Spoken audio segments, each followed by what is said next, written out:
Kunja Bihari Radha Madhava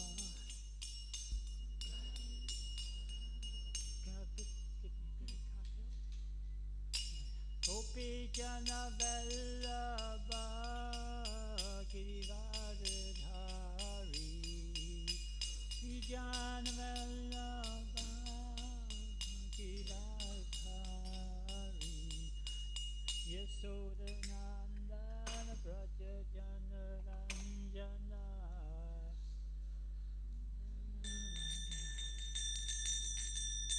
Yasodhanandana Braja Jana Ranjana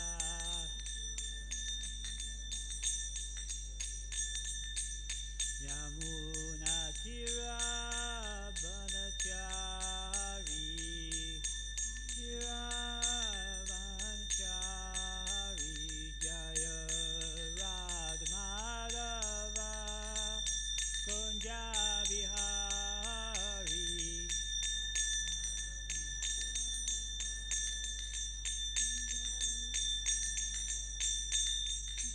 Gopi Jana Vallabha Girivardhari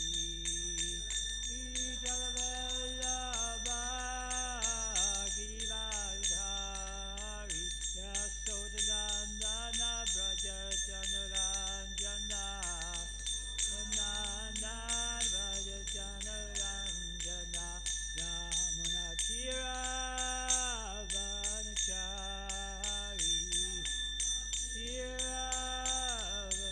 Vanachari Jaya Radha Madhava Kunja Bihari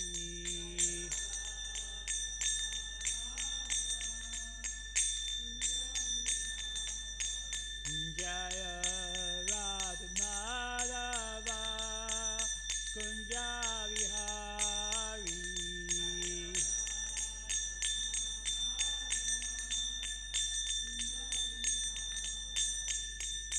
Gopi Jana Vallabha Girivardhari Gopi Jana Vallabha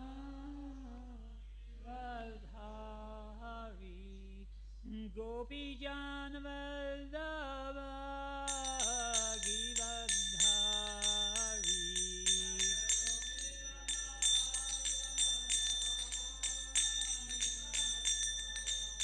Yasodhanandana Braja Jana Ranjana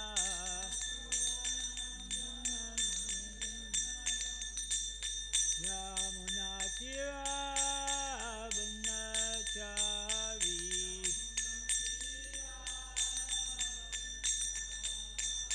Jaya Radha Madhava Kunja Bihari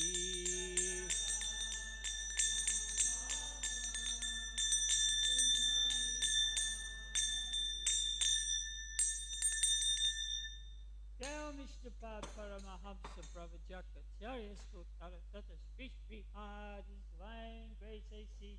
Bhaktivedanta Swami Maharaj Srila Prabhupada Ki Ananta Kori Vaishnava Vrinda Ki Some BBT Founder Acharya His Divine Grace Srila Prabhupada Ki Srimad Bhagavatam Gantaraja Ki Appearance Day of Lord Bharata Ki.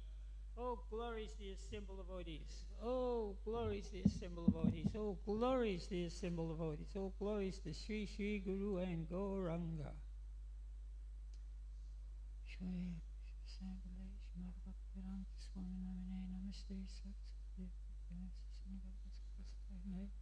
Om Namo Bhagavate Vasudevaya.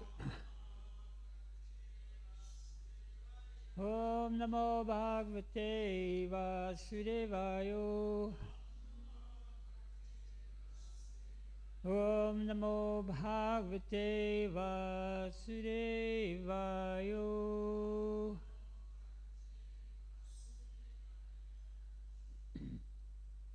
So, we have been reading in the Srimad Bhagavatam, this 13th chapter, which is called the appearance of Lord Viraha, the born incarnation of Lord Krishna.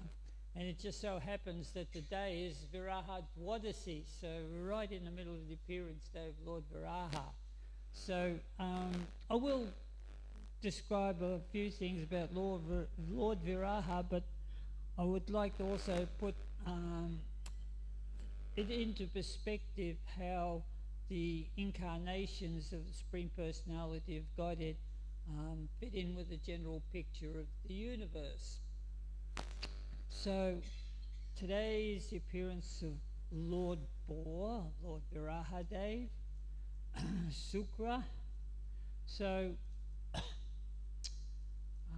Lord Brahma, we'll start with Lord Brahma because Lord Brahma is the original person that comes into the universe, and he comes because he's in charge of the universal affairs of all the living entities. So Lord Brahma, he comes out of the navel of Lord Vishnu, and his purpose, of course, is he's the creator, so he oversees the creation. All living beings who come into bodies that are appropriate for them according to their wishes, because we come into this world full of material desires, very, very much wishing to fulfill all of our desires. So this comes about, as Krishna explains in the Bhagavatam, how we come about with these desires, that yam yam babi swaram bhavan tyajati antakalevaram tam tam evaiti kunti ya sadatad bhava bhavita, that whatever state of being one remembers at the time of death, that state he attains without fail. So we're born into these bodies, into this world, according to our desires. So most human beings in this age of Kali are really just happy to continue on as before. We just like to keep on living. We have our friends, our relatives, our nation, our wealth, and then somewhere along the line we've accumulated some fame, adoration, and distinction, and we'll keep going. So I suppose what is our intention, what is our goal when we die? Well, we don't want to die, but if we did, we'd be just happy to be as we are. Because somewhere along the line, people, they are attached to happiness, and whatever little happiness they get, they cling on to, never mind the distress. So that's usually the nature of an atheist, that he takes it like that. So that's the godless society that we're living in. I remember one time Caritamrita Maharaj was telling us in class here that his father gave him a lesson when he was young, and he said that the greatest thing you could do is leave a footprint in the society. So you can have a hospital wing named after you, sporting arena. Sometimes people get streets named after them, right? Suburb streets, and so on and so forth. Just have your name there, so that you've left a footprint in the society. So basically, wishes are granted along those lines. So when somebody dies at the time of death, yam yam vapi smaram bhavan, they're thinking of their friends, their relatives, their motor car, their position in society. Then they get bodies to facilitate these desires. And so life goes on, birth after birth. But those people also whose desires revolve around like basic needs that all living entities, not only human beings, have, like eating, sleeping, mating and defending, well, these people may get appropriate body to satisfy their desires, not so much their aspirations. Just like, for example, eating, sleeping, mating and defending. I was up last night and I heard this commotion outside my studio about 1 o'clock in the morning. the bucket gets knocked over, some garden tools, there's a big clamour out the back, and then all of a sudden somebody's up on the roof, and then they're down and hear sounds coming throughout the garden. It's the bush turkeys, right? So the male bush turkeys chasing the female, midnight, right? Up on the roof, down the roof, up the road. We've seen them. They can cross this garden in about 3 seconds flat, hop up on the prasadam hall, and go flying through there. So that's the nature of a bush turkey. Is after he's trying to fulfill his desires. So this is the nature. So if we are like that, then quite likely some of these bush turkeys were humans in their last life. They're fulfilling their desires. So we don't want to become bush turkeys. So our aspirations should go towards a higher goal. But in a godless society, how does that come about? It doesn't come about through national spirit or following a football team. So kudos to Lord Brahma for creating the bodies. So this is Lord Brahma's mission, to facilitate the bodies to satisfy everybody's desires. But to do that, he needed someone to help him, progenitor or Prajapati, someone who can spread the population out. So then Manu, after giving birth to Lord Shiva, the 4 Kumaras, Narad Muni, then subsequently Manu appeared from Lord Brahma's body, and Manu, he was totally obedient to Lord Brahma's wishes. As such, he willingly accepted the task of populating the universe. In fact, we're all known as the descendants of Manu. Somewhere along the line, all of us can be traced to Manu right back to the beginning of the universe. So this is why Manu is known as the father of mankind. Don't worry about the Big Bang, how the universe came about. We trace ourselves back to Manu. So Manu is also a Mahajan, is very wise, is a great devotee of the Lord, and is very loyal to his mission of not only providing,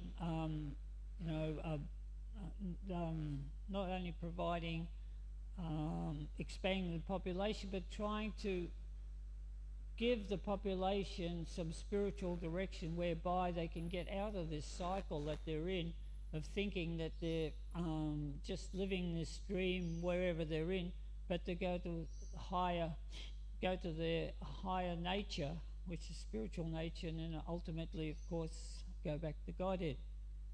So Lord Manu was given that job when he came, given the task of you're a Prajapati now, expand this universe. And so when he set about this monumental task right in the beginning, he looked and he noticed that the Earth planet was missing, because he was the first one to come from Lord Brahma right in the beginning, and the devastation had just taken place. So as we know in Bhagavad Gita, there is a devastation at the end of Lord Brahma's day.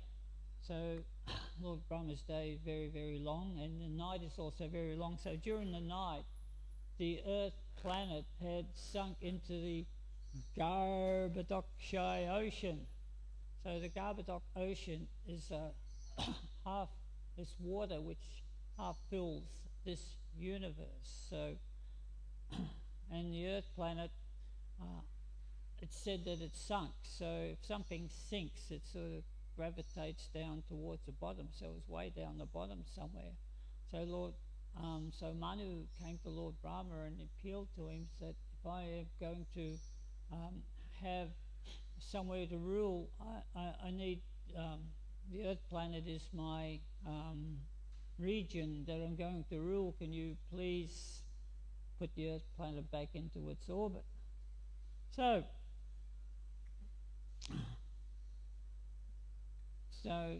the Earth planet is also a place for, it's a place that Manu can rule, but it is a very important part of this universe. As we know, when there's a partial devastation, that everything at the end of Lord Brahma's day, everything up to the heavenly planets is annihilated, and Lord Brahma has to recreate it.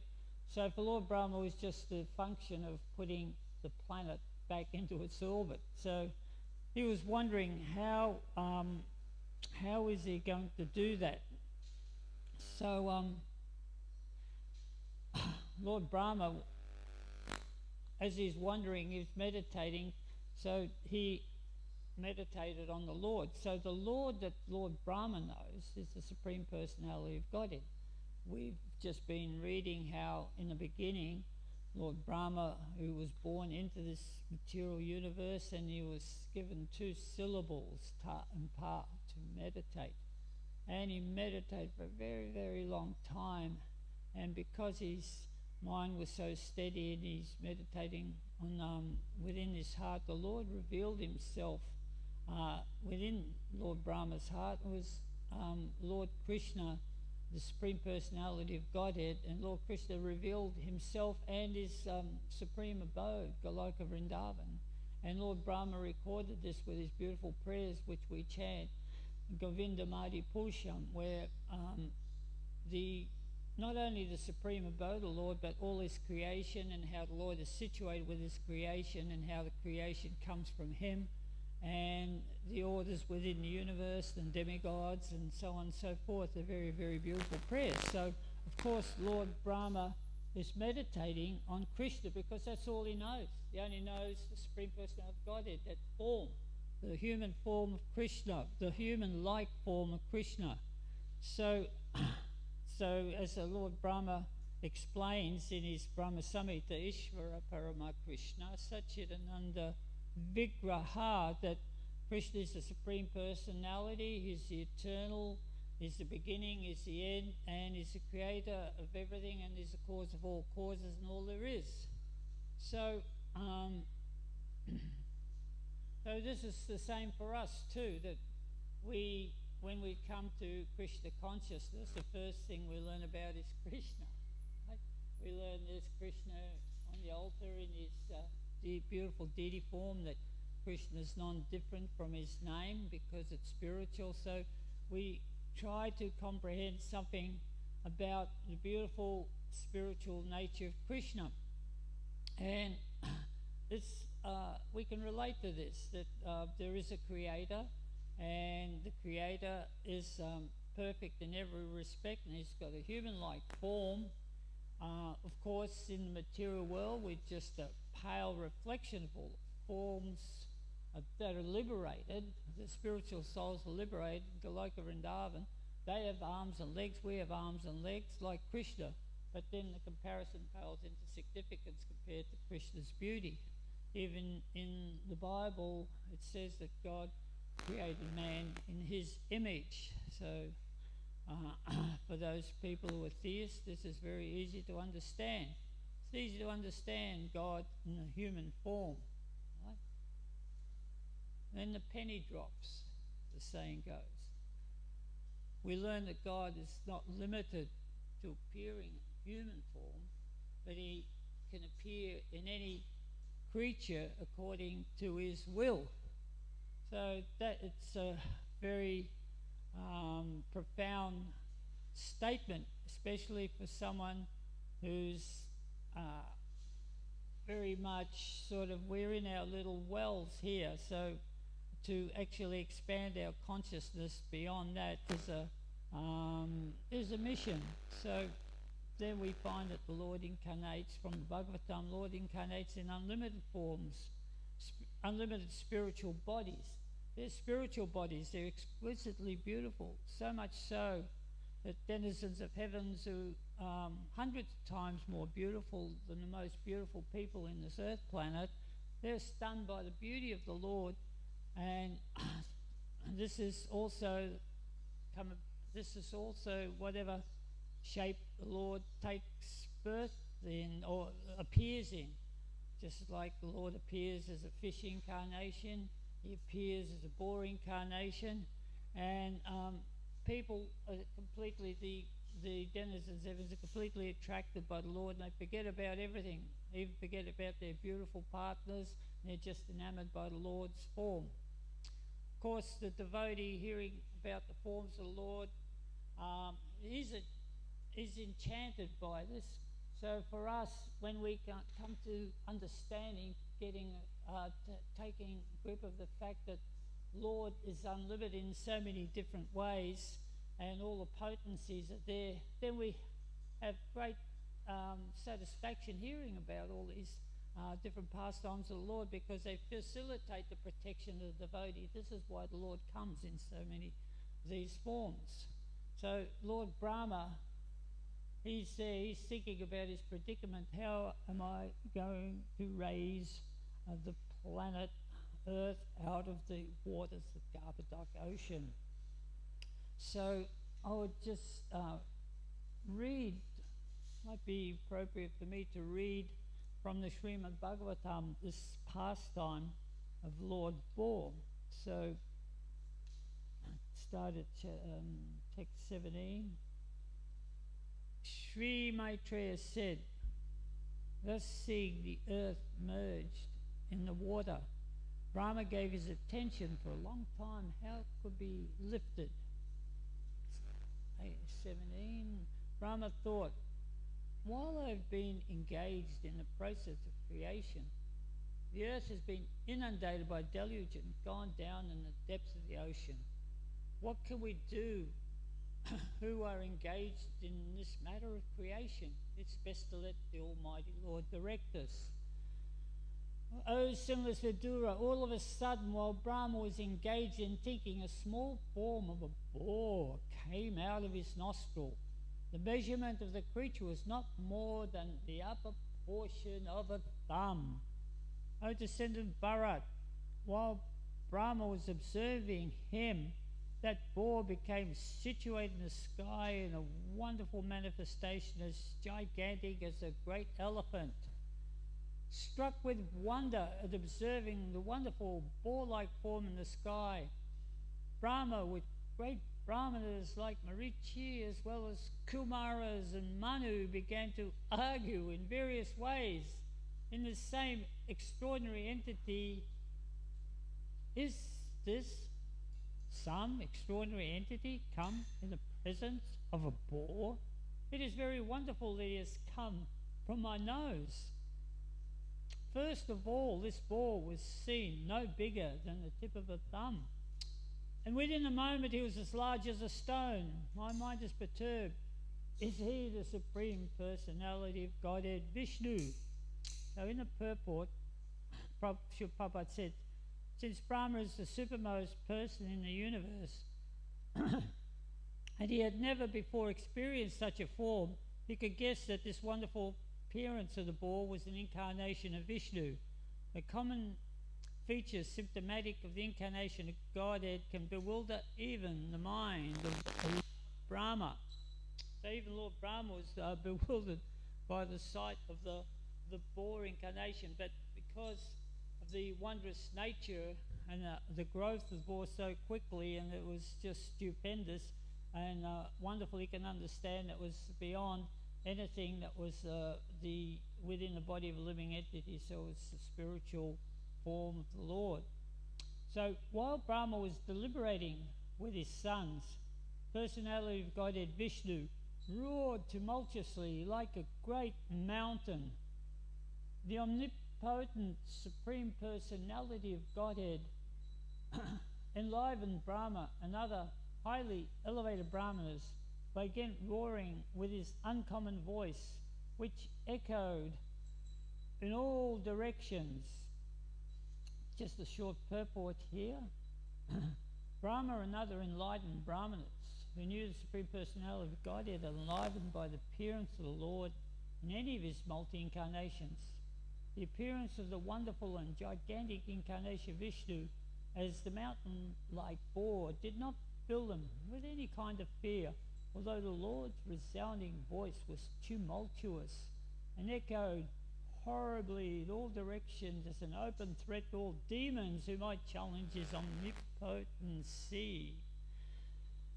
So, text 25, when the great sages and thinkers who are the residents of Janaloka, Tapaloka, and Satyaloka heard a tumultuous voice of Lord Boar, which was the all-auspicious sound of the merciful Lord, they chanted auspicious chants from the three Vedas. So the Lord Boy, Lord Rai became gigantic, so he was here to fulfill a mission. He was here to rescue the earth, and as we know, the universe is quite large.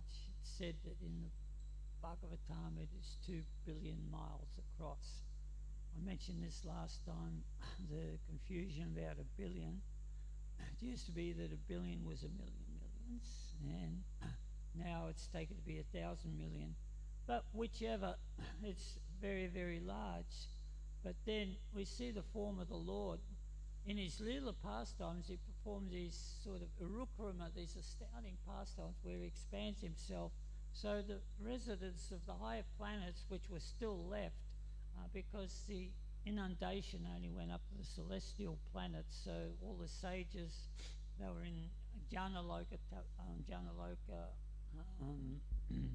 Mahaloka and Tapaloka, and Satyaloka is Lord Brahma's planet, just a few gradations there. The residents of Janaloka feel the heat from the fires of devastation, so they transfer to Mahaloka. But they all live out the night. The living entities there on those planets, they live out the night of Lord Brahma, so they're all there, they're all meditating, doing their tapasya. And then they look up and they see this gigantic form of the ball. All the planets can see the form of the ball. Just imagine, like, if we look out in the stars, we look at the Milky Way, and what do we see? Fish incarnation. We see a big footstep. We see Lord Boar. Where are we? We're in dream time, I think. But anyway, just let's dream about Lord Boar, right? This incarnation just flying across the sky. And what's he doing? It tells us in 27 that he's swishing his tail like that, very angry, because that's the nature of the boar, that he roars. So his roar, he brought the light to the devotees, but the demons go, what is this? What is this? This is the end of the universe. Woe is us. So before entering the water to rescue the earth, Lord Boar flew in the sky, slashing his tail, his hard hairs quivering. His very glance was luminous, and he scattered the clouds in the sky with his hooves and his glittering white tusks. So we all know where the Lord Boar is, right? He's in the upper strata of the universe, and he's diving down at a rapid rate, many light years a second. A light year is 186,000 kilometers a second, right? That's a light. Sound of the speed of light is 186,000 kilometers. So Lord Boar is traveling at many rates of speed of light a second, just hurtling through the universe down towards the Govardhana ocean, and splash! Hello. I just want to wake up everybody here. It's sort of like, it's been a hard day. So splash, and the universe gets split into two, and all of a sudden you can see the ground down the bottom, and Govardhana ocean's going, what's going on? Oh Lord, please don't split us, don't destroy me. So the ocean's also personified. And then, of course, Lord Boar enters into this ocean, and what is he doing? He's actually looking for the earth. And how does he find the earth? Who can tell me? Huh? Sniffing, because boars are very expert at sniffing. And we spoke about that before. We saw the boars in Vrindavan, that they're sort of looking for their sort of, and the material boars, they like to find something that's a little bit decomposing, something like that, and that attracts them, because that's what they do. They don't like the fresh food and stuff. The cows eat all the fresh. We give them all the scraps and everything, and the cows love the vegetable scraps. But the boars, they don't want that sort of thing. They want the more smelly things. So they're very keen at sniffing. And the Govardhana ocean, I just had a realization the other day. I don't think many of us were here. Mani Prabhu might have been here, Mani Bandha Prabhu, but we dredged the lake. about 5 years ago. That whole lake, we dredged it. We just emptied it out, and we had the excavators taking all the mud out of the lake. And when it got to the bottom, so much water in the lake. And when it got to the bottom, it was this thick sludge. It foul. It had this foul odour, and there's all these eels swimming in this thick sludge. We got the eels out. So I'm thinking the Govardhana Ocean, the Earth's been sinking, and it's at the bottom of the Govardhana Ocean. So who have we got? We've got this gigantic form, this wonderful form of the Lord. His hair's glistening, that the demigods are completely enchanted by this form of the Lord, who's just hurtling through the universe, splashes into the Govardhana Ocean, starts swimming, and by his keen sense of smell is able to locate the earth. So the earth is a personification. It's the Bhumi. She's personified, and it stayed intact throughout the waters of devastation. It was there as the ball there on the bottom. So the Lord actually finds this earth and picks up with his tusks. So that's a perfect perfect body, that he's got tusks, right? So it would be hard to pick up a flat earth strata with your tusks, because he's only a ball. So that's why it just points to the fact that it is the earth. It was a round ball. And then Caitanya Mahaprabhu, when he went into the ecstatic form of his show, the manifestation of war, he picked up a round water jug and put it on his head. So that's another indication it's round. So the Lord picks up the earth and then takes it back and puts it on the earth. So this is a really, really wonderful pastime. So just continue on. Already given the spoiler. He was personally the Supreme Lord Vishnu, and therefore transcendental. Yet because he had the body of a hog, he searched after the earth by smell. His tusks were fearful, and he glanced over the devotee brahmanas engaged in offering prayers. Thus he entered the waters. Of course, it's said here in the purport that the Lord is very pleased by the Vedic prayers which are offered to him, because he is the source of the Vedas, that he come from the nostril of Lord Brahma, and also Lord Brahma, through his breathing, breathes out the Vedas, so he's synonymous with the Vedas. So it says here, the Lord can perfectly play the part of any living entity. Just in this instance, he's a boar, sharp tusks. The gigantic feature of the boar was certainly very fearful for all non-devotees, but to the pure devotees of the Lord, he was not at all fearful. On the contrary, he was so pleasing, glancing upon his devotees, that all of them felt transcendental happiness. Diving into the water like a giant mountain, Lord Boar divided the middle of the ocean, and two high waves appeared as the arms of the ocean, which cried loudly as if praying to the Lord, "O Lord of all sacrifices, please do not cut me in two. Kindly give me protection." So purport, even the great ocean was perturbed by the falling of the mountain-like body of the transcendental boar, and it appeared to be frightened as if death was imminent. Lord Boar penetrated the water with his hooves, which were like sharp arrows, and found the limits of the ocean, although it was unlimited. He saw the earth, the resting place for all living beings, lying as it was in the beginning of creation, and he personally lifted it.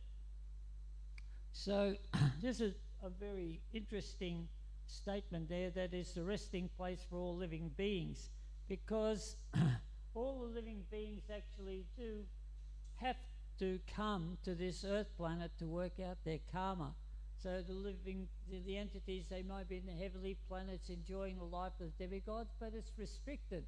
Bhagavad Gita says, Brahma Bhuvanaloka, from the highest planet, Lord Brahma, to the lowest planet, which starts with P,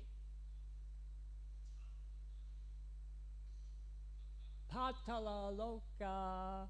So all from the Brahmaloka to Patala Loka, places of misery, wherein repeated birth and death take place. So as soon as someone dies, where they go, they come back to the earth planet once again to go through their life, their desires, and what happens, as I said in the beginning, yum yum vapis, ram baban, tajatan kalevaram, that whatever state of mind you develop throughout your life, that state of being you will take.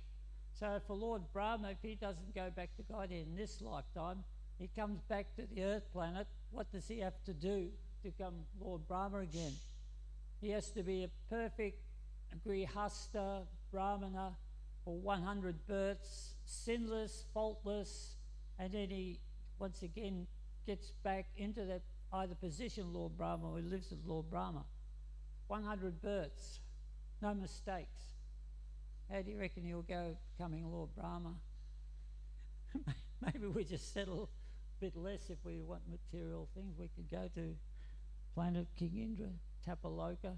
Even Tapaloka, they're all sinless. They're brahmacharis that perform, they just meditate on the Lord, and then they get elevated to Tapaloka, where in Tapaloka, by their meditation, the Lord actually, they see the forms of the Lord. They reciprocate. They're so blissful that they don't have to do anything. They just see the form of the Lord within. So it's beautiful. So the Lord comes in his spiritual form. So where are we? Text 31.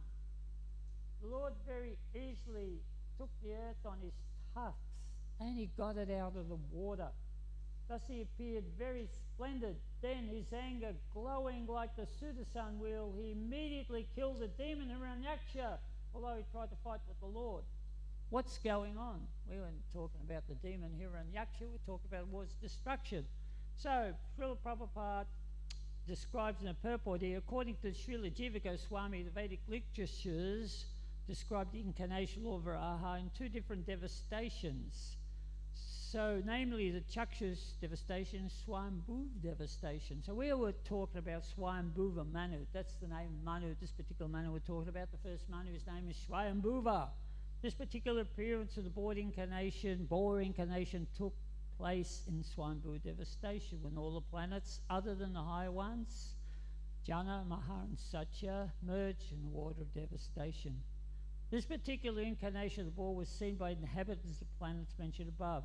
So Srila Vishwanath Chakravarti suggests that the sage Maitreya amalgamated both four incarnations in different devastations and summarized them in his description to Vidura. So therefore we understand that this Lord Boar, the Varaha Dev, this wonderful incarnation is eternal. This is one of Krishna's eternal Leela pastimes. It can come in any millennium that he chooses. And the fact is that Krishna always comes in the same form. Just when Krishna comes in his original form as Krishna, it's no different. It's the same Krishna as was there in the last day, Lord Brahma, and it's the same Krishna as there in the spiritual world. This is Krishna's original form. So in the same way, Lord Braha, he comes in the same form also, but sometimes there's some changes. It's said that in Swayambhuva incarnation he was one colour and then he was another colour. I think, would it be right to say that he was a reddish colour when he come to dispatch the demon Hiranyaksha, and in the other incarnation he was white? So really it's irrelevant, but you can see that the Lord changes some aspects, but still he's that same definitive incarnation of the Lord, just like all the incarnations, like Lord Nrsimhadev and fish incarnation, so they can come at any point in time. So where are we going? So Lord comes in his spiritual form. So a couple more slokas here. Then the Lord, playing like an elephant, suspended the earth on the edge of his curved white tusks. He assumed a bluish complexion like that of a tamal tree, and thus the sages, headed by Brahma, could understand him to be the supreme personality of Godhead and offered his respects to him. All the sages uttered with great respect, "O unconquerable enjoyer of all sacrifices, all glories and all victories unto you. You are moving in your form of the personified Vedas, and in the hair holes of your body the oceans are submerged. For certain reasons, to uplift the earth, you have now assumed the form of a boar. And then the sages continue to pray to the Lord, praising the Lord for so many slokas here. And I just want to say at the end here, it's sloka number 48, if one hears and describes in a devotional service attitude this auspicious narration of Lord Boar, which is worthy of description, the Lord, who is within the heart of everyone, is very, very pleased. So this is the Leela of the incarnation of Varaha Dev. So as we said, Leela incarnations, there are as many of them, and they perform wonderful pastimes. So Lord Varaha's first pastimes, the first one, Srimad Bhagavatam, we've been talking about. We got to the third canto, and we've seen this wonderful Leela incarnation. And then after that, in the fourth, fifth, sixth, seventh cantos, there are other wonderful incarnations that also fill the universe, like Vamana Dev, this little dwarf incarnation who pleads 3 steps of land, and he fools the king who's thinking that what are 3 steps with this little boy, but then he expands himself, and with his second step he pierces the covering of the universe. So he takes the whole step to the outer shell of the universe, and there is a function there that he brings in the Ganga River. So that's a wonderful pastime where once again the earth becomes limited in size compared to the Lord's potencies, same as the fish incarnation, the Matsya incarnation, which expanded himself to be 8 million miles long. It's like a fish swimming in a pond or something like that in the universe. So the Lord has these wonderful pastimes. So they're described in the Bhagavatam. So the Bhagavatam gives us these insights to the various incarnations, and they're just wonderful to hear. We just have to accept it, and with our within our heart that the Lord is unlimited. Just like once a Brahmana was tested, and Lord Narad Muni was told by the Lord to tell the Brahmana that when the Brahmana asked, "What's the Lord doing in Vaikuntha?" And the Lord said, "Tell him I'm threading an elephant through the eye of a needle." That's ridiculous. But I'm not going to listen to that. That's just that's not right, something like that. But then he told this to a very humble devotee, the cobbler, and cobbler goes, "What's my Lord doing in Vaikuntha?" He said, "Threading an elephant through the eye of a needle." And the cobbler goes, "The Lord is so wonderful that he can do anything. So why can't he thread an eye of a needle as an elephant? Because he's unlimited."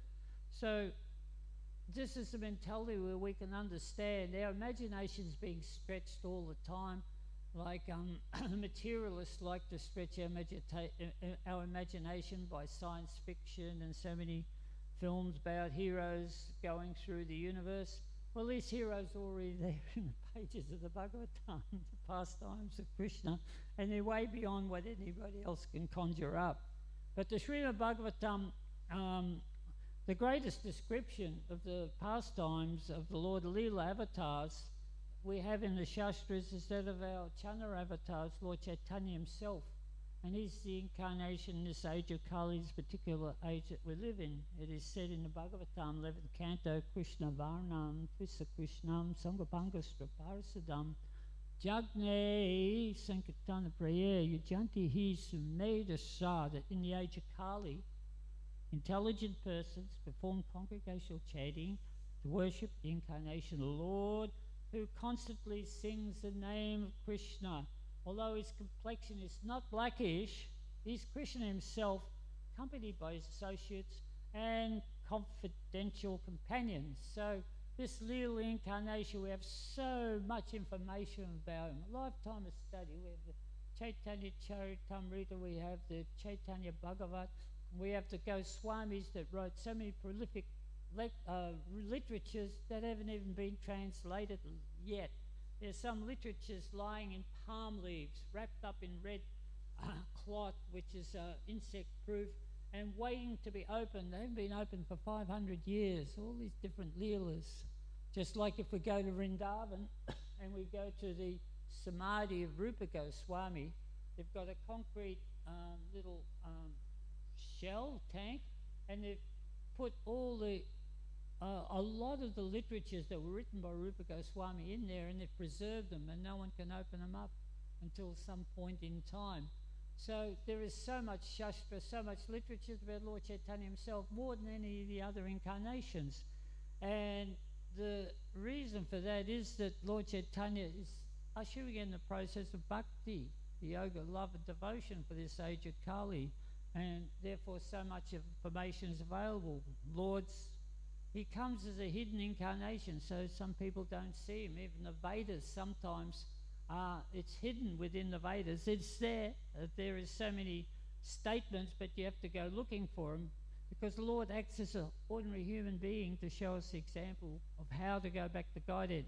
But occasionally, Lord Chaitanya reveals his different forms. He did that to his unalloyed devotees, and he came as Lord Boar to Murari Gupta.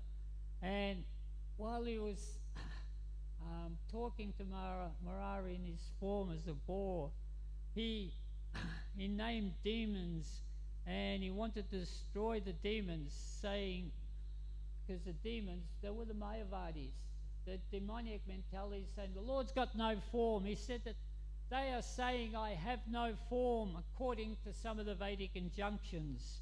So they were saying, God is one, God has no form, I am God, you are God, we're all God.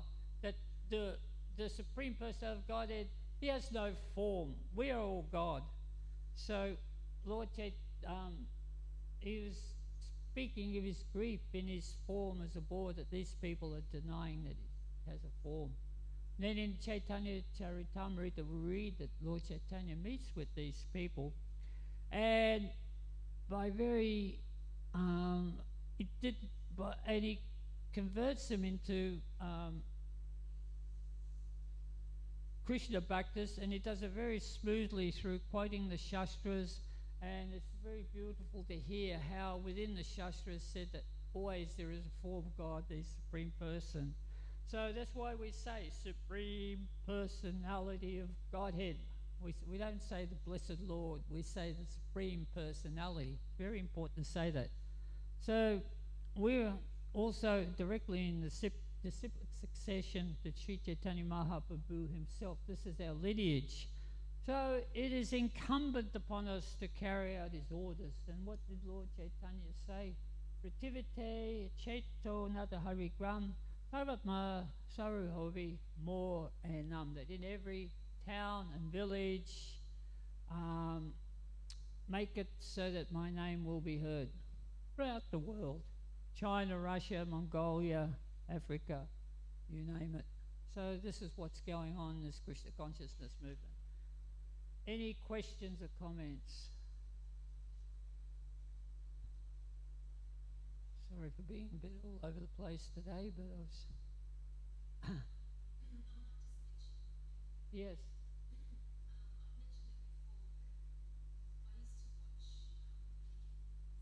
Yeah.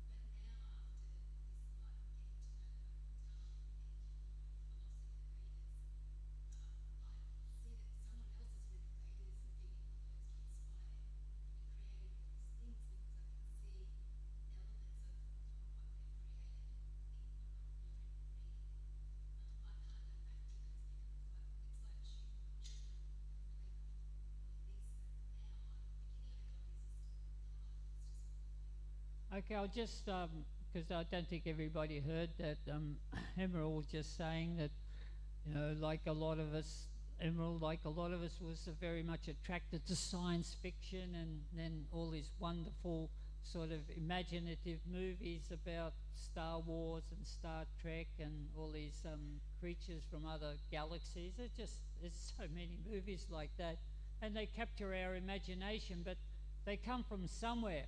And sometimes we can trace back that even Star Wars, some devotees are saying it comes from the Ramayana, that, like there's a parallel story about Lord Ram and Sita gets kidnapped and they fight some gross, horrific demon. So that is always there. So when you actually read the Ramayana, you hear about the pastime of the Lord, you lose your taste for these imaginative science fiction novels, because they're actually, as I was saying before, they do pale into significance compared to what the Lord's pastimes are all about. Yeah, thank you very much.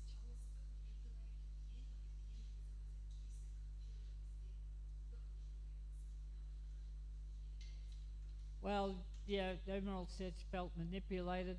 It's also because actually we are conditioned by our conditioning is that we learn what we hear from our peers and we think like that, and that's how the world works. Yeah. Okay, thank you very much.